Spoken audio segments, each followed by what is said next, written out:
વડગામ તાલુકાના વરણાવાડા માતૃશ્રી સ્વર્ગીય લક્ષ્મીબેન રામચંદ્રભાઈ બી પંચાલ પ્રાથમિક શાળા ખાતે ગુરુ પૂર્ણિમા દિનની ઉજવણી કરવામાં આવી. વડગામ તાલુકાના વરણાવાડા માતૃશ્રી લક્ષ્મીબેન રામચંદ્રભાઈ બી પંચાલ પ્રાથમિક શાળા તેમજ વરણાવાડા એજ્યુકેશન એન્ડ ચેરિટેબલ ટ્રસ્ટ દ્વારા ગુરુ પૂર્ણિમા દિનની ઉજવણી કરવામાં આવેલ. જેમાં આવેલ મહેમાનશ્રીઓ દીપ પ્રાગટ્ય કરેલ, જેમાં પૂર્વ આચાર્ય શ્રી દશરથભાઈ જોશીનું સ્વાગત કરવામાં આવેલ. જેમાં વરણાવાડા એજ્યુકેશન એન્ડ ચેરિટેબલ ટ્રસ્ટના ટ્રસ્ટીશ્રીઓ ફલજીભાઈ ચૌધરી, અખ્તર ખાન લોહાણી ઉપસ્થિત રહેલ.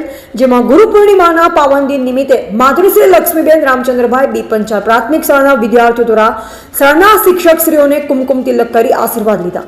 જ્યારે વરણાવાડા એજ્યુકેશન એન્ડ ચેરિટેબલ ટ્રસ્ટના ટ્રસ્ટીશ્રીઓ દ્વારા શાળાના શિક્ષકશ્રીઓને ફુલહાર અને શિલ્ડ આપી સન્માનિત કરવામાં આવ્યા. જેમાં એસએમસીના અધ્યક્ષ શ્રી ચંદનભાઈ બારોટ તેમજ શાળાના આચાર્ય શ્રી મનોહરસિંહ રાજપૂત તેમજ શાળા પરિવાર દ્વારા આવેલ મહેમાનશ્રીઓને આવકારેલ. આજના કાર્યક્રમનું સંચાલન વરણાવાડા એજ્યુકેશન એન્ડ ચેરિટેબલ ટ્રસ્ટના મંત્રી શ્રી પ્રવીણભાઈ બારોટ દ્વારા કરવામાં આવ્યું. રિપોર્ટર અબ્બાસ મીર, વડગામ.